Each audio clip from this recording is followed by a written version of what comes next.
For Yabama Obibia Akwaba Shronkoso Ediaba Ayjumedi Kesiwe so POG Media so Yabesha Obibia se afe ana what Jumedi inka Oba like Oba share no subscribe to the channel no sani abeya new political updated videos bia a cool tree call Bremai Babia was ebe to me Akebi Abusian for and I call a political highway no so no trending news I saw akote and say Mahama and asuma the team so among mining sectors no munkogu mining sectors ni na no or not there waka to na by mu say no say no to galamsey galamsey there on fa nyehwe galamsey there ono onye na ade so ne galamsey tweka bia wasoma the team ama omako galamsey mining sectors so omako say omo ne oma nyina de ye pumping machine omo generators omo excavators omo enjama akokra omo ahye ne oma nyina wo okra ama na arahusem yi papa omo re ni so no omo ankosa akwa omo ne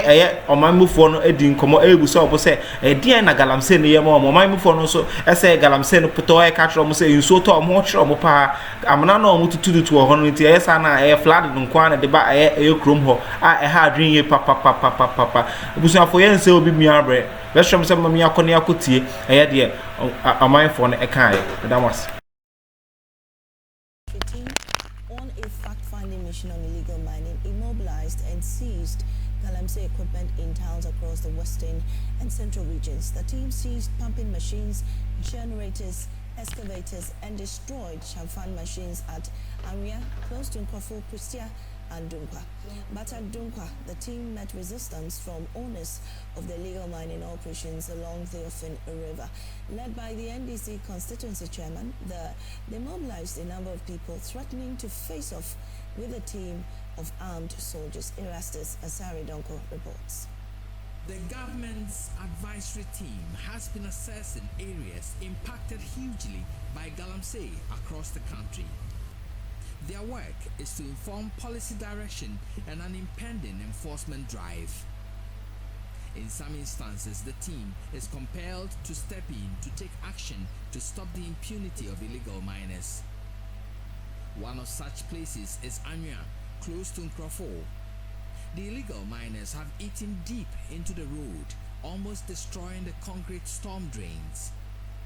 The team raided their camp, immobilized their equipment, and set their camps on fire. Rear Admiral retired Moses Bekbafo is a member of the team. This area is called Anya. We saw that mining activities are taking place very close to the road. So we stopped to speak to the people to find out if they have any licenses. And when they saw us, they took off, ran into the bush, about over 50 people. So when we got down, we saw this covert here. They have dug through a storm drain and then exposed the concrete and the base. It is almost on the road. Beyond that, they have also dug to as close as 10 feet from the road. It is already caving in, and once the heavy rain sets in, we think that part will cave in, and it might affect the road and render it unmotorable. A similar illegal mining operation behind a technical school at Akuffo was halted by the team.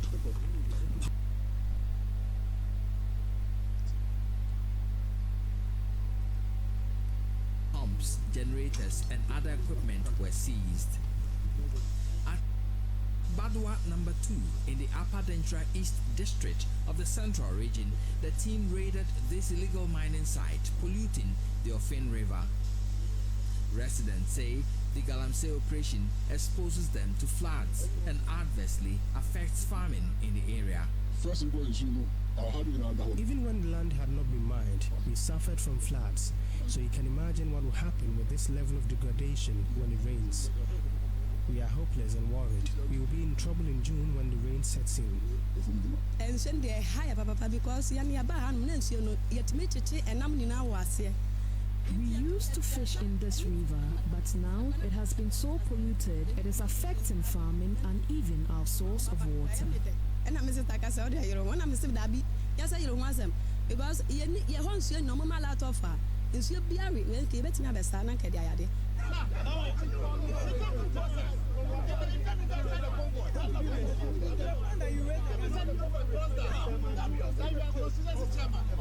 Minutes after the raid, the team was accosted on the road by an angry NDC constituency chairman who says he was not consulted before the operation. Some party faithful, some of whom were mining in the town, blocked the road, preventing the team from assessing the impact of galamsey in the town. An aerial scan revealed a huge excavation in the middle of the Dumpal township, close to the main bridge. An angry mob, threatening to face off with the armed soldiers, besieged the bridge where the team had parked their vehicles. Reporting for Joy News, Erastus Asaridonko, Kumasi.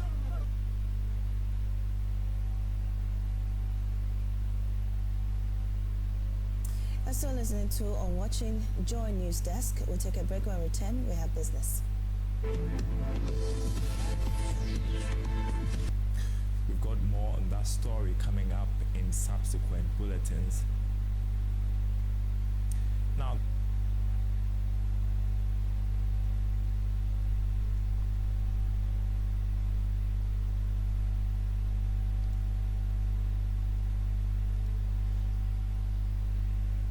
the West African Gas Pipeline Authority says it is committed to the gas pipeline treaty that will see the sub-region connected in the area of gas supply as part of the ECOWAS energy policy.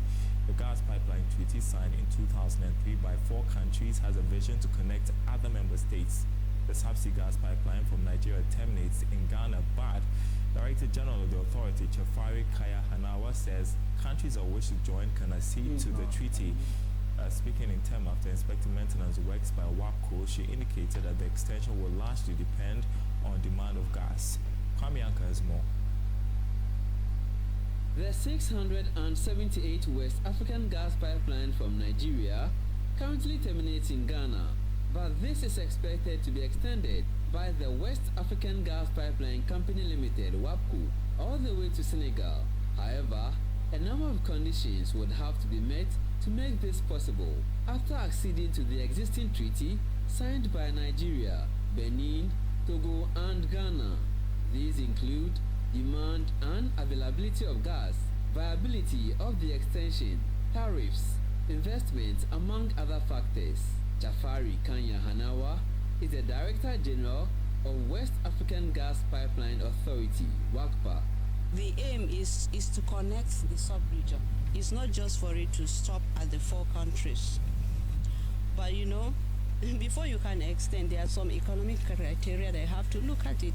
Somebody is going to put his money to construct. Are there customers that are ready to take gas? Is there gas available?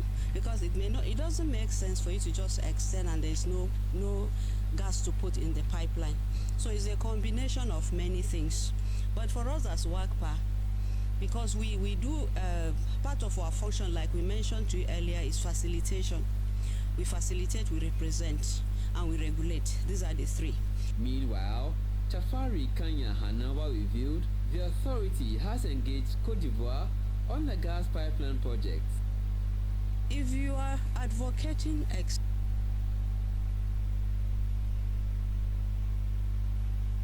how it will benefit them.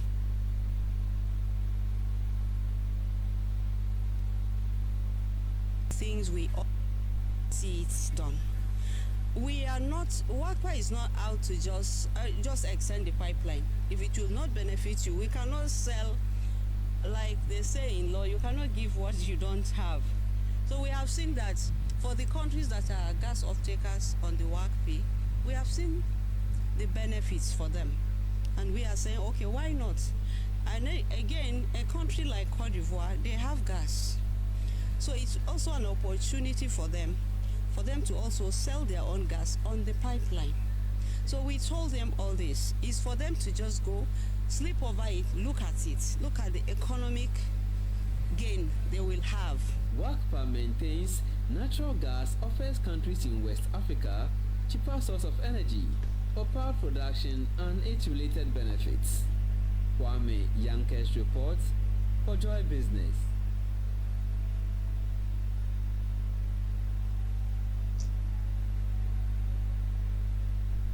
Some more business stories for you. Chairman of the Chamber of Oil Marketing and LPG Companies, Gabriel Kumi, has warned government against any move to push local dealers aside in the quest to implement the cylinder recirculation model. According to him, the Ghanaian dealers have invested heavily in the industry and stand ready to support government policies aimed at improving gas supply across the country.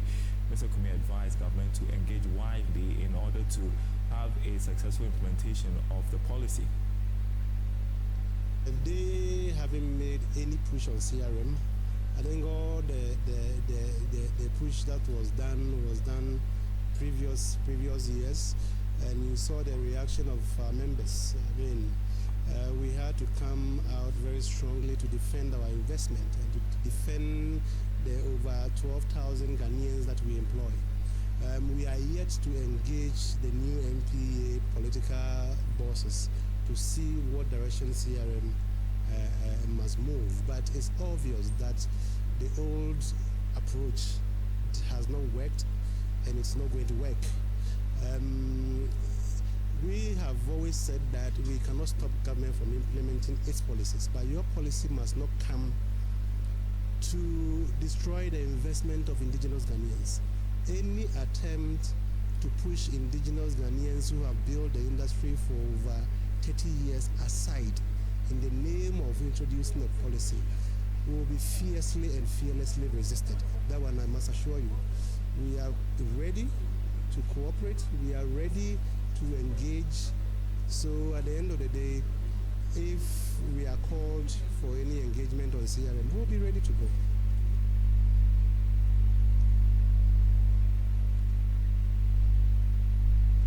The news continues after the break. Oh, the fufu is here. The fufu is here. It's here. It's here. It's here. Oh yeah. The mirror. It's cutesy. Oh wow. The fufu is there. It's and I'm not surrounding. So you could see. But I can eat with. Okay. Oh, there's a spoon for you. Yeah. Just taste. I mean, traditionally, it's Ghana man. Oh yes. We'll have to wash our hands first. I think this time I have to wash my hands. You have to. So this is fufu and what? Abekatikon. We have, so there's a bit of kontomire. The kontomire. A bit of palm nuts. This is tilapia. Yes. Okay. We also have. I think I have to taste. We have chicken wings. Let me taste the fish. We have meat. And this really tastes good. Delicious. It's really good. Oh my God, who cooked this? Africa. Oh wow! Africa. Please tell us. This soup. I think is a mixture of palm nuts and then abe. So abe. Oh my goodness, this is really nice. Palm nuts. We have the palm nuts itself. Yeah. We have kontomire, and then we have the groundnut paste. Okay. Oh So wow. this is let me say all stars combination. And yeah, easy. Of all the stars. Exactly. Formation here. 433. 433. Yeah. That's really delicious, man. And we have tilapia in it. We have chicken in it. We have beef in it. I've tasted the tilapia. I've tasted the willy. Okay. It's really good. Profit.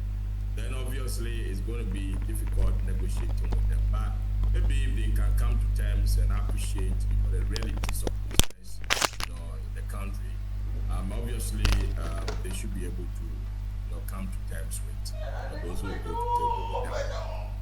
Well, considering that there's the suggestion of the sale of assets and also the renegotiation of power purchase agreements, this could affect operational costs, wouldn't it? How is that? Will that translate into increase in tariffs? Well, at this time, looking at the way the economy is, a typical Ghanaian cannot, will not be able to absorb any increase in tariffs, and especially when you have a lot of people who are out of job, and then also, inflation has gone up to swallow, disposable income of a typical Ghanaian worker. Any increase in, salaries will not go well as far as the management of the economy is concerned.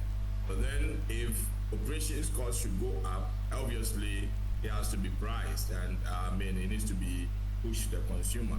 But then what I can tell you is that whether the consumer will be ready to accept it or not, that is one way, another thing. Lord Mensah, we're grateful, but please stay with us. We'll be right back. We also have on the line Charles Appiah. He's head of business and economic bureau at GUTA. What do you make of the latest suggestions by the economic dialogue? The cost of utility is very high because leaders that we have placed responsibility to manage such assets mismanage them, and they pass on their irresponsibility to us through costs. So we are talking about resetting Ghana, resetting the economy. Accountability is one of them. Responsibility is one of them. That is where we can understand the government is serious in changing the narratives. Onto that, it will be BAU, and we are not ready for that. Well, also on the sale, how do you suggest government or even the private sector gets involved in the liquidization of the assets? This is about transparency. We were in this country that a certain private sector wanted to manage ECG, and we all realized what happened. If government want to liquidate the assets, how great will that transaction be? Are we going to get value for money, or we are going to be ripped off again as a country? You can sell, but at what cost? What will be the economic translation to the country? Are we selling to make ECG better, or to worsen their situation? These are the few we should be looking at. We're not only interested in selling it, but what is the effects of liquidating it? What is the effect of getting the private sector to come in to more or less to revamp the sector? Well, that is what we are in. Ms. Appiah, if this should translate into tariff increase, are you able, or would you be able to, will you accept that? Why should we accept someone's irresponsibility? Businesses, we are not ready to absorb anyone's irresponsibility. That is why I suggested that leadership is about accountability and responsibility. What caused us this? Over the period when government mismanaged the economy, when state institutions manage their setup, they pass on these costs to us through tariff increment and through taxation. We are not ready to do that. We cannot do that. But so we are responsible, and whatever loss they have caused the state must be called to account for it and refund. Well, Mr. Appiah, you talk about resetting the economy, and part of it is all of us making sacrifices. So don't you think you also have to pitch in where you have to? I cannot sacrifice for your responsibilities. I cannot sacrifice for your mismanagement. We can't do that. We can't run a country like that. We are ready to sacrifice for the country when the cost is justified. But we cannot be left hollow that I will mismanage and someone else take my responsibility. That is not the way forward for a country that we want to reset. Right. There must be deterrent policies, interventions that will make it unattractive for people to mismanage setup that's like ECG. But if they were allowed to go off the hook and set costs as part of the business, then where are we going as a country? Well, Professor, thank you, Mr. Appiah. Professor Lord Mensah, I beg your pardon, forgive me. I assume that this is a stopgap measure for the situation in the energy sector, but what do you suggest should be the long-term solution so that we do not come back to this position? Yeah, I think in a long term, you see, ECG is a strategic asset for the country. But then we don't seem to know exactly what ECG stands for, the benefits that it gives the country. So we have more or less cut it out as a state asset, which is more or less creating trouble for us. In many cases, people who have been appointed even to some of these state agencies, trust me, the expertise and the know-how to ascertain the kind of project ECG goes into, and then the benefit that we want to reap from it, becomes a problem. So from where I sit, I think we may have to really look at Nyankopon enhira obi bia agyebre etimini ahwe dwumadie we abedru sa impemprenso we yeda obi bia ase abusuafo eye Mahama ena eka say no to galamsey no ono onfanya afede agro na ni abre ho so ye papa asisi ya no wakose nkofo excavators omo pumping machine ne omo generators omo de adwuma a masa pam omo nyina free hono ma omo busa Akroma form so achechum de ha omo e galamsey no na omo ni hwe nso omo kan fa abusuafo be sure say ma remfi ade ba ko subscribe to the channel on notification bell no so like it no who say trending political news biana ha na won san so ebetumi aka na POG Media so medamas